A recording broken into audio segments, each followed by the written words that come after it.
The gavel slammed down, and Karen from the HOA practically leapt over the table, screaming that I was a fraud, while the sheriff's deputy stood beside me holding their eviction orders. Yep, that's me. You're probably wondering how a guy who owned a 15-acre ranch ended up legally evicting the entire HOA from their own homes. Let's rewind a bit. The sun was barely over the horizon, spilling molten gold across the dry hills of my family's 15-acre ranch, when I first got the letter that started it all. I was out by the southern pasture, checking the water lines and making sure the cattle were settled for the morning, when old Jim from the post office pulled up in his dusty blue truck, waving an envelope in the air like it might bite him. I wiped my hands on my jeans and walked over, boots kicking up the soft dirt, and took it without thinking much of it at first. Just another tax notice, I figured, or some political junk mail about the upcoming town elections I never bothered voting in. I wasn't much for politics, never had been. Out here, the land was my only concern, and the only votes that mattered were the ones cast by rain, cattle births, and the stubborn seasons. Jim watched me longer than he should have, shifting from foot to foot like he had something he wanted to say but didn't dare, and then he tipped his hat and drove off without another word. I opened the letter right there under the beating sun, and at first, I didn't understand what I was reading. Legal jargon, foreclosure notices, mention of unpaid maintenance fees, and a court-ordered auction. My heart started hammering against my ribs like it was trying to kick its way out. Maintenance fees? Auctioned? I flipped through the papers, disbelief turning into pure white-hot fury as it sunk in.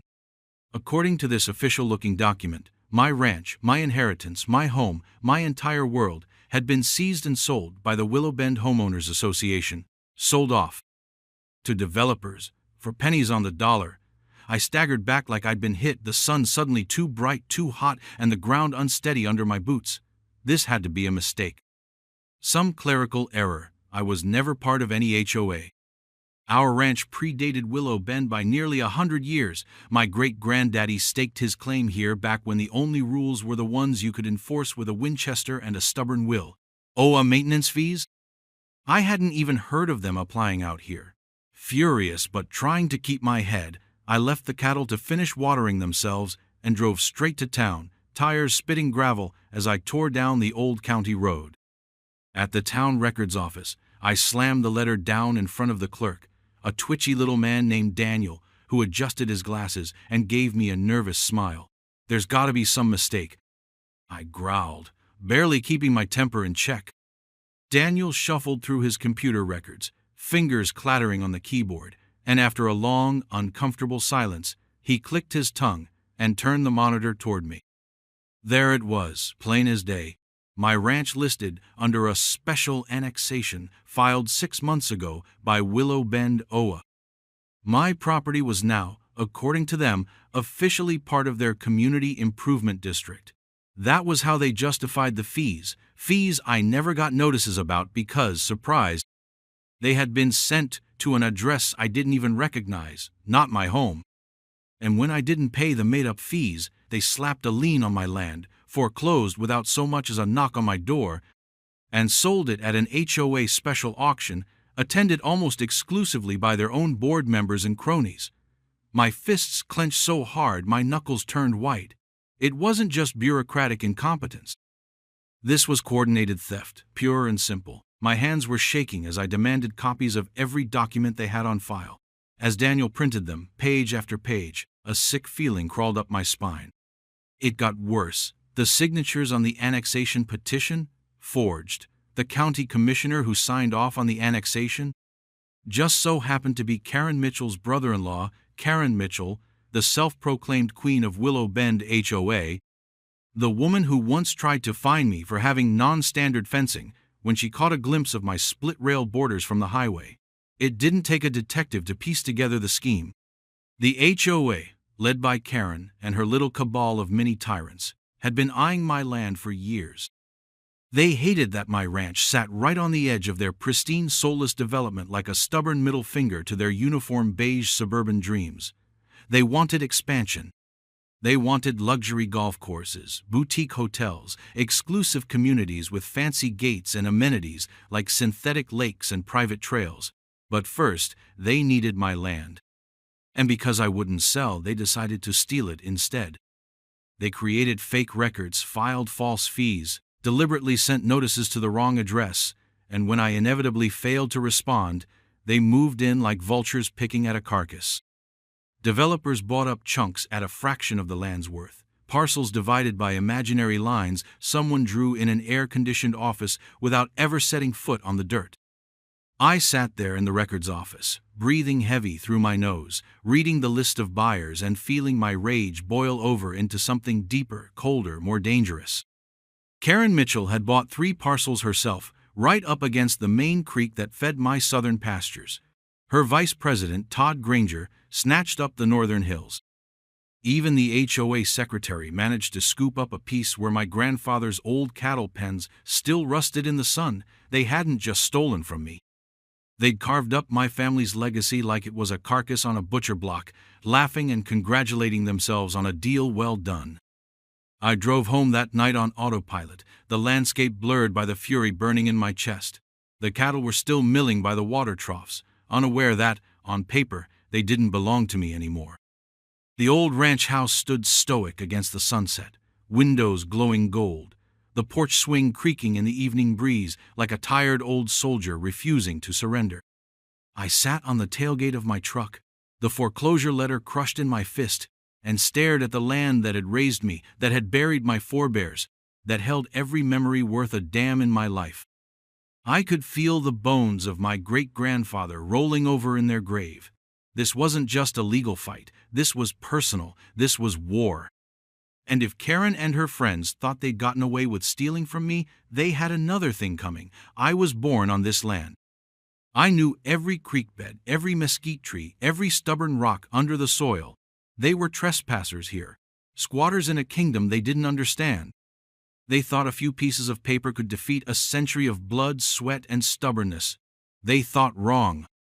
I took a deep breath, the night air cool and sharp in my lungs, and made myself a promise right then and there under the stars. I was going to take it all back, every acre, every inch. And when I was done, Karen Mitchell was going to wish she had never heard my name. I didn't waste a single minute after that night sitting on my tailgate, staring at my stolen land under the stars, swearing vengeance. By sunrise, I was already on the phone calling in the cavalry. I might not have been much for politics, but I damn sure knew how to hire a good legal team. Old Mr. Harlan had been my family's lawyer for decades, the same one who helped settle my grandfather's estate, and I knew he wasn't afraid of a dirty fight. When I called him, he didn't even hesitate. "Sounds like we've got ourselves a mess, son," he said in that gravelly voice of his. "But the thing about messes is, they're usually made by folks too stupid to cover their tracks." By noon, I was sitting across from him in his office, flipping through dusty file boxes and yellow deeds older than the town itself. We started by pulling every public record the HOA had filed regarding their so-called annexation. It was even worse than I thought. The signatures on their petition were obvious forgeries, copied so poorly you could see the identical loops and swirls from one fake name to the next. Their public notices of the annexation vote were printed in some backwoods classified section of a county newsletter nobody even subscribed to anymore. Their legal descriptions of the property boundaries were laughable, citing old survey plats from when the land was still cattle trails and wagon ruts, ignoring every modern update. It was sloppy. Sloppier than I dared hope. But the real gold came 2 weeks later, after Harlan and his partner Jenny dug deeper into the county archives. I was out riding fences when my phone buzzed, and when I answered, Jenny was practically vibrating through the line. "You better sit down for this," she said, her voice high and breathless. "We found something in the 1,910 land covenant records. Something big." I raced back to town, heart pounding in my chest like a war drum, and stormed into the office still covered in dust and sweat. Harlan didn't even glance up from the thick leather-bound ledger he had open on his desk. He just tapped one gnarled finger against a page so old the ink looked like it was about to evaporate. "Read that," he said. I leaned over and squinted at the faded script, and as the words clicked into place, my world tilted sideways. Back when my great-granddaddy first laid claim to this land, he'd done something damn near unheard of for a roughneck rancher. He'd filed a covenant, a private land use agreement. that declared certain parcels of the ranch could never be sold separately unless expressly authorized by direct descendants. Not only that, but he'd attached a reversionary clause, a sneaky little piece of legal trickery that stated if the land was ever subdivided without consent, the ownership would automatically revert back to the original family line, meaning mine. I sank into the chair opposite Harlan, feeling like I'd been gut-punched by hope. "You're telling me?" I started, voice cracking. Harlan grinned, like a man who'd just spotted a royal flush. "I'm telling you, son, that when those HOA folks built their fancy houses, they didn't just steal your grazing fields. They squatted right on top of land that was never legally theirs to begin with. Their deeds are voidable. Their mortgages are built on sand. As far as the law's concerned, they're tenants on your property." I sat there stunned, heart slamming against my ribs, trying to take it all in. Jenny flipped her laptop around to show me a satellite map of Willow Bend, the neat rows of cookie-cutter houses sprawling out like a cancerous growth against the rugged hills of my ranch. She had color-coded overlays, showing which parcels had been subdivided illegally, and it was most of them. About 80% of the houses in the entire neighborhood were standing on stolen ground. "They thought they were expanding," Jenny said, her voice dripping with satisfaction. "Really, they were just building themselves a little prison, brick by brick, and handing you the keys." My fingers gripped the armrest so hard they creaked. My mind was already racing, seeing the possibilities. If we played this right, I wouldn't just get my ranch back. I could take everything, every house, every lot. Every square inch of land those self-righteous HOA board members strutted around on like little kings and queens. Karen Mitchell's house? Mine. Todd Granger's new 3-car garage he loved showing off at every neighborhood barbecue? Mine. The fancy HOA clubhouse with the Olympic-sized swimming pool and fake marble columns? Mine. I could already imagine Karen's face when she realized she wasn't a queen anymore. She was a tenant, and I was her landlord. Harlan leaned back in his chair, watching me with sharp, assessing eyes. "This ain't gonna be a fast fight," he warned. "They'll lawyer up. They'll cry foul. They'll play the victim in the local papers. Hell, some of them might try to get nasty. But you've got the high ground, legally, morally, every which way. You ready for that?" I looked him dead in the eye, and I didn't even have to think about it. Born ready. We spent the next month quietly building our case.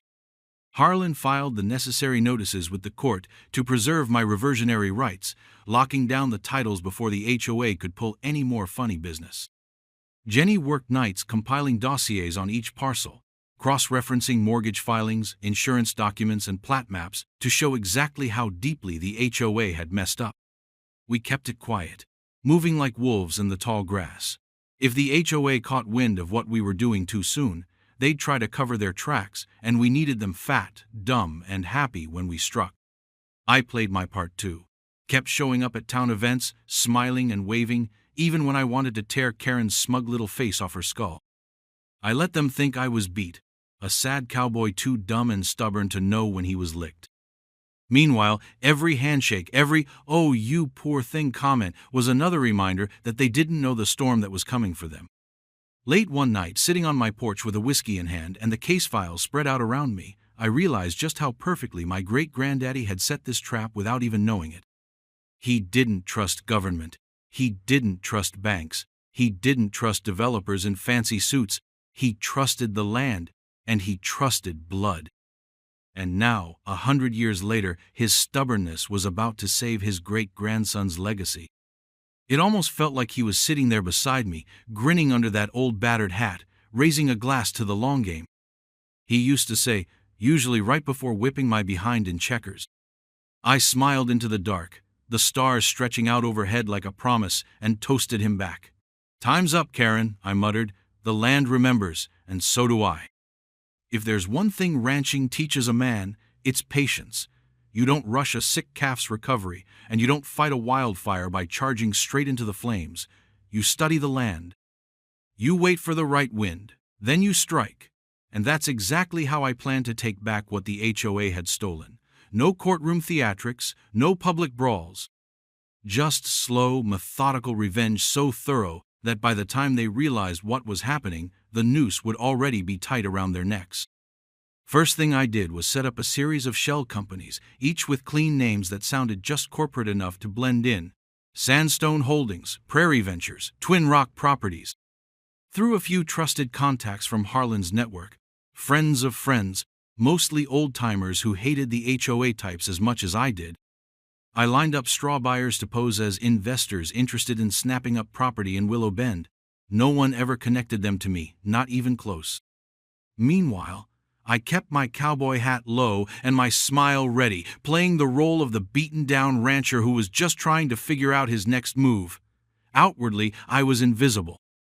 Inside, I was a ghost haunting every deal, every handshake, every closing contract that peeled another house away from the smug grasp of Karen Mitchell and her board of crooks. It started slow, as all good ambushes do. The first house came up after a young couple defaulted on their mortgage. Rumor had it they struggled with the endless compliance fees and surprise special assessments the HOA kept levying, Karen's favorite tactic to bleed residents dry when she wanted them gone. The place needed work, peeling paint, overgrown bushes, a cracked driveway. The HOA fined them into oblivion, then sneered when the bank took it. That's when Prairie Ventures stepped in with a cash offer. No inspections, no contingencies, fast closing. The bank practically threw the deed at us. Karen even smiled at the new investors at the HOA meeting, gushing about how great it was that young professionals were finally investing in the community. I watched from a distance, tipping my hat and chuckling into my coffee. She didn't recognize her worst nightmare when it was standing 2 feet from her bake sale table. Over the next year, we picked them off one by one. Another foreclosure here, an older couple downsizing there, a family transferring jobs out of state. Each time one of my shell companies bought the house, we kept the properties neat, mowed lawns, fixed roofs, painted fences, played the game by their own rigid rules so there'd be no suspicion. Some we rented out to locals who hated the HOA but couldn't afford to move. Some we left empty but immaculate, like ghost houses with fresh-cut grass and new welcome mats. The HOA board, too blinded by their own arrogance, never once questioned why so many buyers seemed happy to pay cash, but never showed up for community events, never volunteered for committees, why so many buyers seemed happy to pay cash. Never ran for board seats. They were too busy patting themselves on the back for revitalizing Willow Bend to notice the ground shifting under their feet. By the 18-month mark, my companies owned nearly a third of Willow Bend outright. Every house we bought shifted the balance of voting power just a little more in my favor. Karen remained oblivious, too caught up in her petty power plays, issuing citations for kids' lemonade stands, banning certain colors of Christmas lights, imposing 500 fines for non-standard porch decorations. Meanwhile, I attended every open house disguised as a polite, curious relative of a potential investor. I sipped cheap lemonade from paper cups, nodded sagely at their tour guides, and took mental notes of every crack in their walls, every leak in their HOA armor. I knew their bylaws better than they did. I knew their financial vulnerabilities, the deferred maintenance on the clubhouse roof, the way they'd borrowed from reserve funds to pay for Karen's pet project of synthetic turf at the tennis courts. It was only a matter of time. 2 years in, my companies owned 64% of the homes in Willow Bend. That gave me, or rather, the network of buyers quietly connected to me, a supermajority vote. The power to rewrite the bylaws. The power to elect new board members. The power to dissolve the HOA entirely if I wanted to. I held the future of Willow Bend in the palm of my calloused hand, and they were still throwing wine and cheese mixers at the clubhouse, bragging about their revitalized community spirit. I even started hearing whispers that Karen was planning a new expansion project, building a private park on land she didn't realize still technically fell under my great-granddaddy's covenant protections. Good, let them dig their own graves deeper. The day we crossed the 50% ownership threshold, I celebrated the only way a rancher knows how. I saddled up my best horse, rode out to the highest ridge on my land, and watched the sun dip behind the town that had stolen from me. The land stretched out in every direction, silent, patient, eternal. It had seen fools come and go. It would outlast them all. So would I. I sat there until the stars came out, counting them like victories, breathing in the clean, sharp air of a future almost within my grasp. All the while, Karen Mitchell and her HOA board continued their little power games, oblivious to the storm brewing right under their polished shoes. They hosted a spring garden tour showcasing approved landscaping. Half the houses featured belonged to me. They handed out community pride awards, some of them pinned to doors I now owned. They issued violation notices to new owners who quietly shredded them and sent me photos of the confetti. Every time Karen smiled at a new family moving in, thinking she was building her empire, she was really just handing me another brick in the wall that would eventually crush her. It was almost poetic, really. They'd built their entire identity on controlling others, on dictating how lawns should be mowed and what color blinds you could have and whether a front door wreath was seasonally appropriate. And now, without realizing it, they were tenants in a kingdom owned by the man they tried to ruin. Some nights, when the ranch work was slow and the stars were out in full force, I'd pour myself a whiskey, pull out the old maps of Willow Bend, and mark another lot acquired. Another tiny flag of freedom planted on stolen ground. It wasn't just about revenge anymore. It was about principle, about legacy, about proving that no matter how many fake committees or rubber-stamp bylaws you pile up, real ownership, like real character, can't be faked. It's earned, acre by stubborn acre, in sweat and dust and years of hard living. And when you try to cheat a man out of that, well, you best hope he's merciful. Me? I wasn't feeling particularly merciful. Not anymore. The day I finally made my move, the sky was the color of old gunmetal, thick with the promise of rain, and the air smelled electric, like the land itself knew something was about to break loose. I stood in front of the Willow Bend Community Center, boots planted firm on the concrete, cowboy hat pulled low against the drizzle, clutching a worn leather folder that weighed more than just paper. It held history, blood, and the receipts for every inch of ground they thought they owned. Inside that building, Karen Mitchell and the HOA board sat fat and happy, preparing for yet another closed-door meeting where they would fine some poor retiree for having the wrong shade of beige on their porch swing. Only this time, I wasn't here to be fined. I was here to turn their whole rotten little empire into ash. I walked through the glass doors without hesitation, past the fake receptionist who barely looked up, and straight into the main meeting hall where Karen perched at the head of the polished oak table like a vulture in pearls. "You can't just barge in," she snapped, but her voice faltered when she saw the stack of documents in my arms. I set them down with a satisfying thump that echoed off the sterile drywall. "Actually," I said, pulling out a copy of the HOA bylaws, flipping straight to the section on special member meetings, "according to your own rules, any member representing more than 50% of the neighborhood may call a meeting at any time, with or without board approval." I slid the paperwork across the table toward her, and she paled as she saw the signatures of every LLC, every straw buyer, every new homeowner she'd so graciously welcomed without realizing they were all me. "We're in session now, Karen. Better take notes." For the next hour, I laid out my case with the precision of a cattle branding. First, I showed the old 1910 land covenant that made it clear no part of Willow Bend was ever lawfully separated from the original ranch without my family's consent that had never been given. Then I presented the surveys and title records, proving that every single home built in Willow Bend sat atop land fraudulently annexed and improperly deeded. Next came the forged signatures, the fake public notices, the crooked commissioner's rubber stamps. I watched the blood drain from Karen's face, watched Todd Granger shift uncomfortably in his chair, watched their secretary's hands tremble as she tried to take notes. They knew.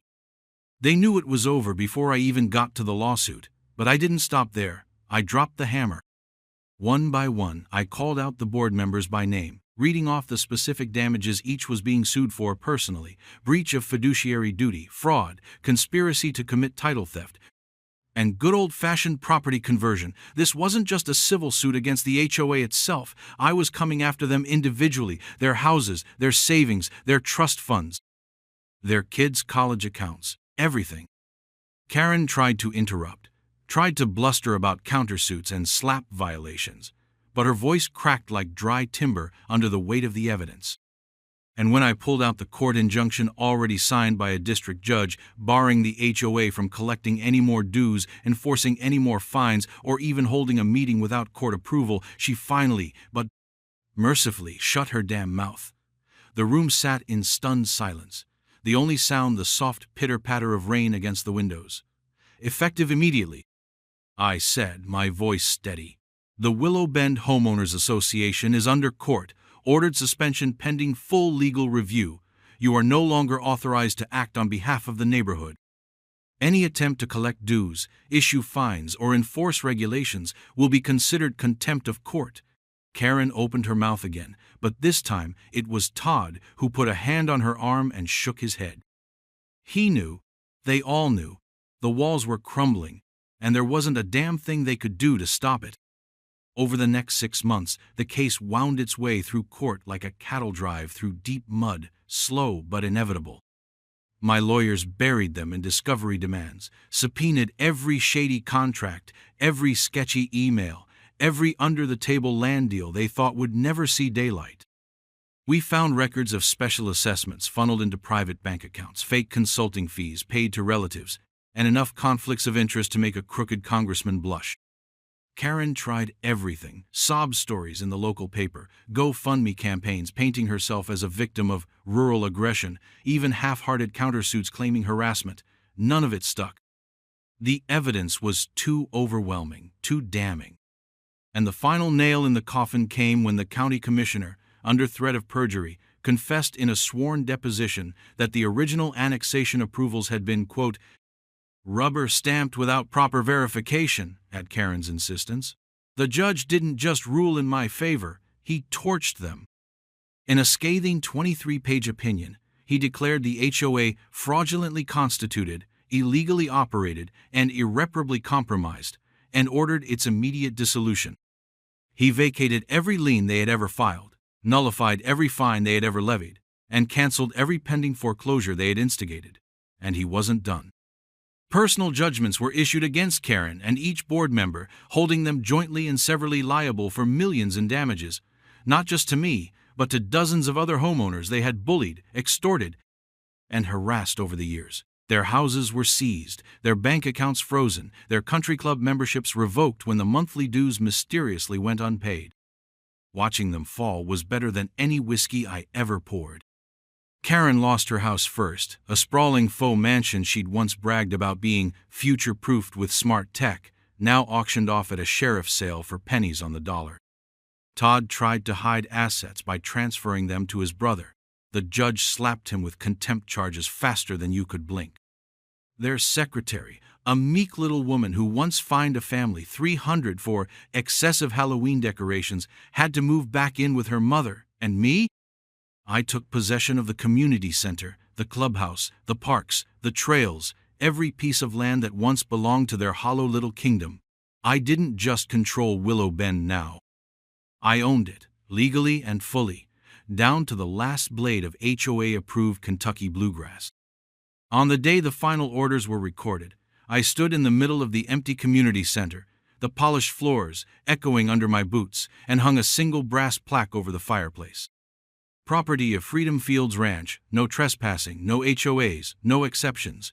It gleamed like justice under the cheap fluorescent lights. I walked back outside into the crisp morning air, tipping my hat to the handful of remaining homeowners who waved at me from their porches, the ones who hadn't bought into Karen's nonsense, the ones who could finally breathe free again.